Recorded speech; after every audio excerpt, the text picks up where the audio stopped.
Hello friends, welcome back to my YouTube channel. ಸ್ನೇಹಿತರೆ, PSTR 2006 ಪ್ರಶ್ನೆ ಪತ್ರಿಕೆ ಇದಾಗಿರುತ್ತೆ. GKಗೆ ಸಂಬಂಧಪಟ್ಟಂತೆ ಫಸ್ಟ್ ಕ್ವಶನ್ ಈ ರೀತಿ ಇದೆ. ಭಾರತ ಸಂವಿಧಾನದ 45ನೇ ವಿಧಿ ಕೆಳಗಿನ ಯಾವ ವಿಷಯಕ್ಕೆ ಸಂಬಂಧಿಸಿದೆ? ಉಚಿತ ಮತ್ತು ಕಡ್ಡಾಯ ಶಿಕ್ಷಣ ಅಂತ ಹೇಳಿದ್ರೆ 0 ಇಂದ 14 ವರ್ಷದ ಮಕ್ಕಳಿಗೆ, ಕೆಳಗಿನ ಮಕ್ಕಳಿಗೆ ಉಚಿತವಾಗಿ ಶಿಕ್ಷಣ ಕೊಡಬೇಕು ಮತ್ತು ಕಡ್ಡಾಯವಾಗಿ ಶಿಕ್ಷಣವನ್ನು ಕೊಡಬೇಕು ಅಂತಕ್ಕಂಥದ್ದು ಈ ಒಂದು 45ನೇ ವಿಧಿ ಕೊಡ್ತಕ್ಕಂಥ ಒಂದು ವಿಷಯ ಆಗಿರುತ್ತೆ. 2001ರ ಜನಗಣತಿಯ ಪ್ರಕಾರ ಭಾರತದಲ್ಲಿ ಮಹಿಳಾ ಸಾಕ್ಷರತೆ ಪ್ರಮಾಣ ಎಷ್ಟು ಅಂತ ಕೇಳಿದ್ರೆ, ಲಾಸ್ಟ್ ಒಂದು ಕ್ವಶನ್ ಪೇಪರ್ ಕೇಳಿದ್ರು ಅಂತ ಲಿಂಗಕ್ಕೆ ಸಂಬಂಧಪಟ್ಟಂತೆ ಕೇಳಿದ್ರು. ಸೊ ಇಲ್ಲಿ ಏನಾಗಿದೆ, ಮಹಿಳಾ ಸಾಕ್ಷರತೆಯನ್ನು ಕೇಳಿದರೆ 2001ರಲ್ಲಿ ಮಹಿಳಾ ಸಾಕ್ಷರತೆ ಪ್ರಮಾಣ ಎಷ್ಟಿತ್ತು ಅಂತ ಹೇಳಿದ್ರೆ 53.67% ಇತ್ತು. ಸೊ ಇದು ನೀವು ಆಲ್ಮೋಸ್ಟ್ ಎಲ್ಲ ಸೆನ್ಸಸ್ 2001 ಹೋಗಿ ಅಲ್ಲಿ ಇರ್ತಕ್ಕಂಥ ಜನಸಂಖ್ಯೆ ಮೇಲೆ ಕೇಳಬಹುದು, ಅಂದ್ರೆ ರಾಜ್ಯಗಳ ಮೇಲೆ ಕೇಳಬಹುದು ಅಥವಾ ಲಿಂಗಗಳ ಮೇಲೆ ಕೇಳಬಹುದು ಅಂಡ್ ಸಾಕ್ಷರತೆ ಮೇಲೆ ಕೇಳಬಹುದು ಸ್ನೇಹಿತರೆ. ಸೊ ಹಾಗಾಗಿ ಕಂಪ್ಲೀಟ್ ಆಗಿ ನೀವು 2001 ಮತ್ತು 2011ರ ಒಂದು ಸೆನ್ಸಸ್ನ ನೀವು ನೋಡ್ಕೊಳ್ತಾ ಹೋಗ್ಬೇಕಾಗುತ್ತೆ. ವಿಂಗ್ಸ್ ಆಫ್ ಫೈರ್ ಈ ಪುಸ್ತಕದ ಲೇಖಕರು ಯಾರು? ಸೊ ಇಲ್ಲಿ ನಾವು ನೋಡ್ತಾ ಹೋಗ್ತೀವಿ ಸ್ನೇಹಿತರೆ. ವಿಂಗ್ಸ್ ಆಫ್ ಫೈರ್ ನಾವು APJ ಅಬ್ದುಲ್ ಕಲಾಂ ರವರ ಒಂದು ಕೃತಿ ಅಂತ ಬೇಗನೆ ಹೇಳ್ಬಿಡ್ತೀವಿ. ಆದರೆ ವಿಂಗ್ಸ್ ಆಫ್ ಫೈರ್ ಅಂತಕ್ಕಂಥದ್ದು APJ ಅಬ್ದುಲ್ ಕಲಾಂ ರವರ ಜೊತೆಗೆ ಅರುಣ್ ತಿವಾರಿ ಅವರು ಸಹ ಬರೆದಿರ್ತಕ್ಕಂಥ ಒಂದು ಪುಸ್ತಕ ಆಗಿರುತ್ತೆ. ಸೊ ಹಾಗೆ ನಾವು ಆನ್ಸರ್ ಆಪ್ಷನ್ 1 ತಗೊಳ್ತೀವಿ ಸ್ನೇಹಿತರೆ. APJ ಅಬ್ದುಲ್ ಕಲಾಂ ಹಾಗೂ ಅರುಣ್ ತಿವಾರಿ ಇಬ್ಬರು ಸಹ ಬರೆದಿರ್ತಕ್ಕಂಥದ್ದು ವಿಂಗ್ಸ್ ಆಫ್ ಫೈರ್ ಪುಸ್ತಕವನ್ನ. ಓಕೆ,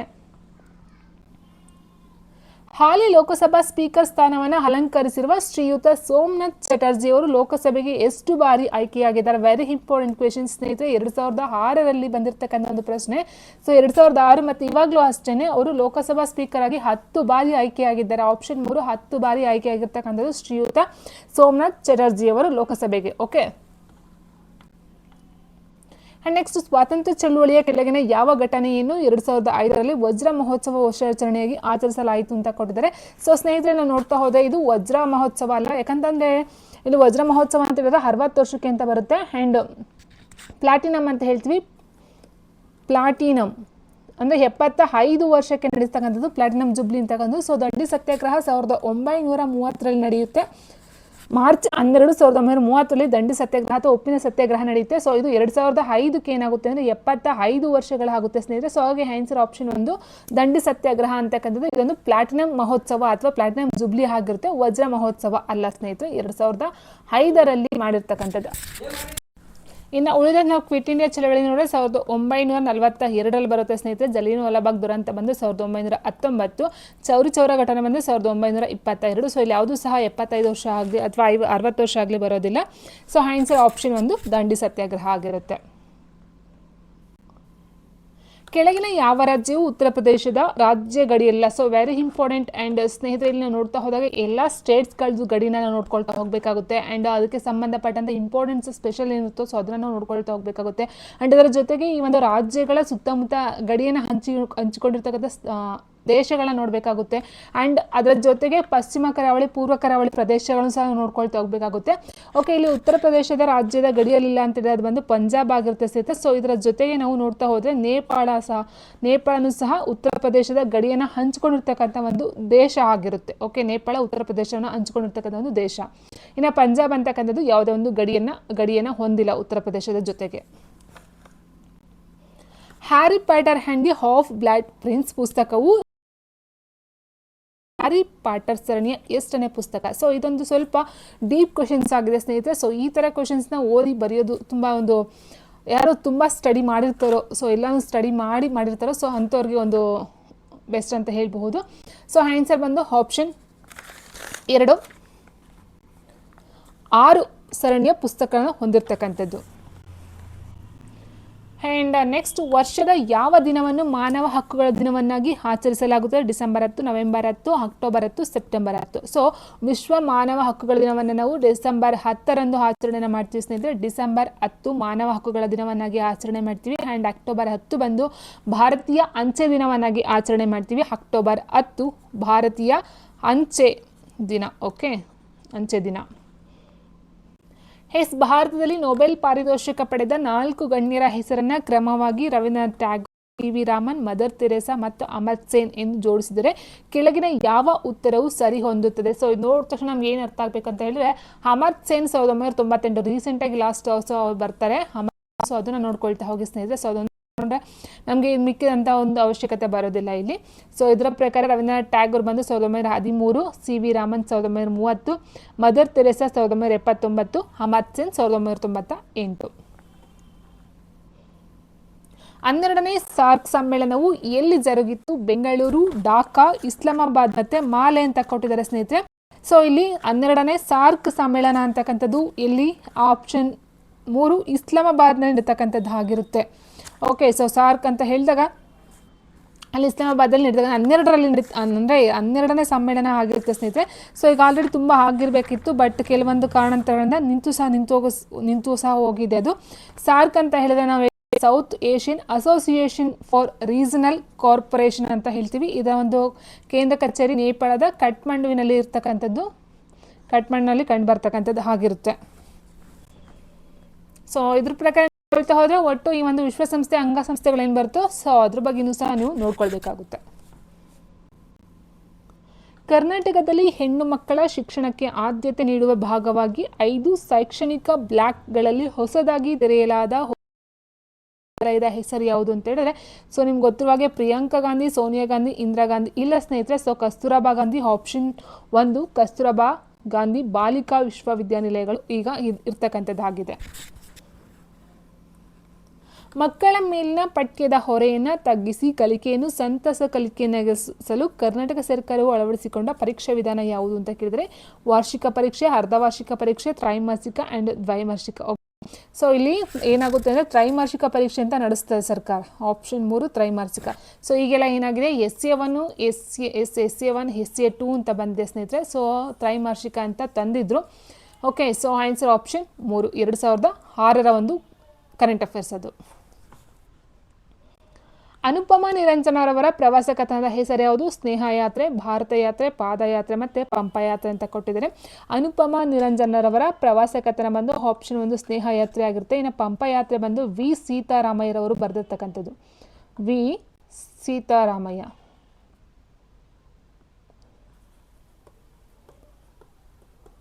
ಓಕೆ, ಸೊ ಪಂಪನ ಬಗ್ಗೆ ಬರೆದಿರ್ತಕ್ಕಂಥ ಒಂದು ಇದಾಗಿರುತ್ತೆ. ವಿಕ್ರಮಾರ್ಜುನ ವಿಜಯನ ಕುರಿತು ಬರೆದಿರ್ತಕ್ಕಂಥ ಒಂದು ಪುಸ್ತಕ ಅದು.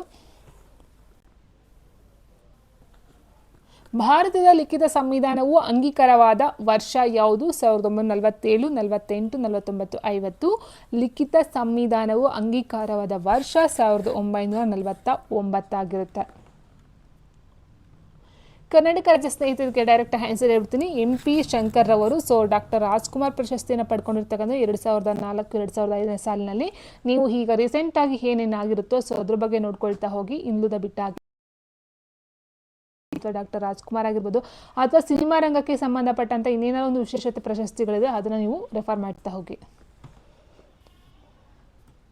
ಪ್ರಾಥಮಿಕ ಶಾಲಾ ಶಿಕ್ಷಣವನ್ನು ಮೂಲಭೂತ ಹಕ್ಕನ್ನಾಗಿಸಿದ ಸಂವಿಧಾನದ ತಿದ್ದುಪಡಿಯ ಕಾಯ್ದೆಯ ಸಂಖ್ಯೆ ಎಷ್ಟು ಅಂತ ಕೇಳಿದರೆ ಸ್ನೇಹಿತರೆ, 66, 76, 86, 96. ನೋಡಿ ಇಲ್ಲಿ ಏನಾಗುತ್ತೆ ಅಂದರೆ 6ರಿಂದ 14 ವರ್ಷದ ಮಕ್ಕಳಿಗೆ ಶಿಕ್ಷಣವನ್ನು, ಪ್ರಾಥಮಿಕ ಶಾಲಾ ಶಿಕ್ಷಣವನ್ನು ಕೊಡ್ತಕ್ಕಂಥ ಒಂದು ಮೂಲಭೂತ ಹಕ್ಕು. ಮತ್ತು ಈ ಒಂದು ಪೋಷಕರ ತಂದೆ ತಾಯಿಗಳಾದೊಂದು ಅತಿ ಕರ್ತವ್ಯ ಅಂತ ಹೇಳ್ತಕ್ಕಂಥದ್ದು 86ನೇ ತಿದ್ದುಪಡಿ ಕೊಡ್ತಕ್ಕಂಥದ್ದು ಆಗಿರುತ್ತೆ. ಸೊ ಅದರ ಜೊತೆಗೆ ಈಗ 96 ಅಂತಕ್ಕಂಥದ್ದು ಒಡಿಯಾ ಅನ್ನೋ ಪದವನ್ನು 66, 76 ಕೆಲವೊಂದು ತಿದ್ದುಪಡಿಗಳು ರಾಜ್ಯಕ್ಕೆ ಸಂಬಂಧಪಟ್ಟಂತೆ ಬಂದಿರತಕ್ಕಂಥದ್ದಾಗಿರುತ್ತೆ. ಬಟ್ ಶಿಕ್ಷಣಕ್ಕೆ ಸಂಬಂಧಪಟ್ಟಂಥದ್ದು 86ನೇ ತಿದ್ದುಪಡಿ ಕಾಯ್ದೆ.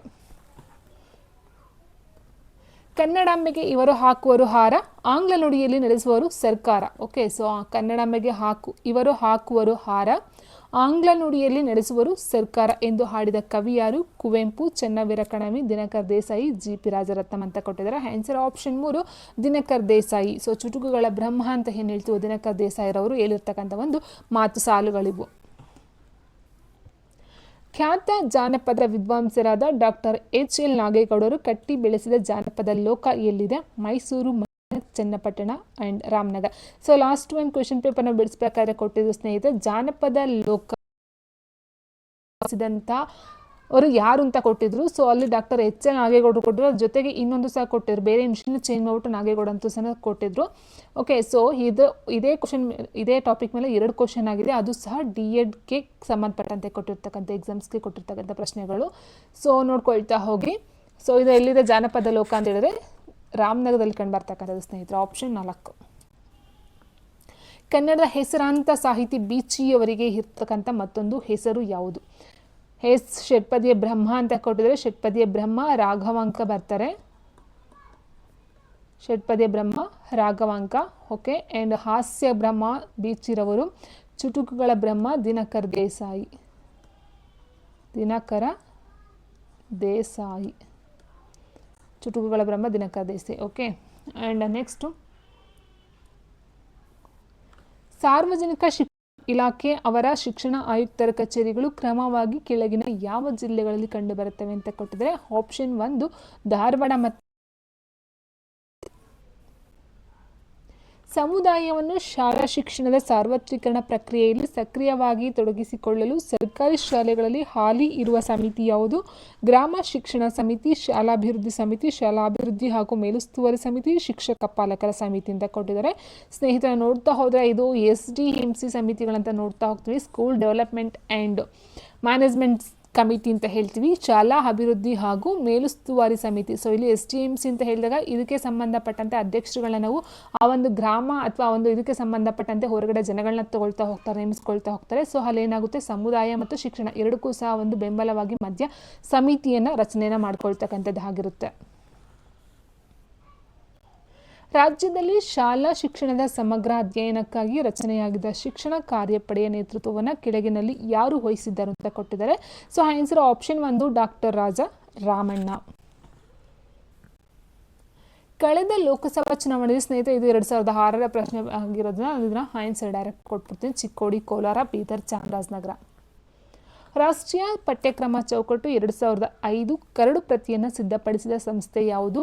NCERT, NCTE, CABE and NIEP ಅಂತ ಕೊಟ್ಟಿದ್ದಾರೆ. ಸೊ ಆನ್ಸರ್ ಬಂದು NCERT ಆಪ್ಷನ್ 1.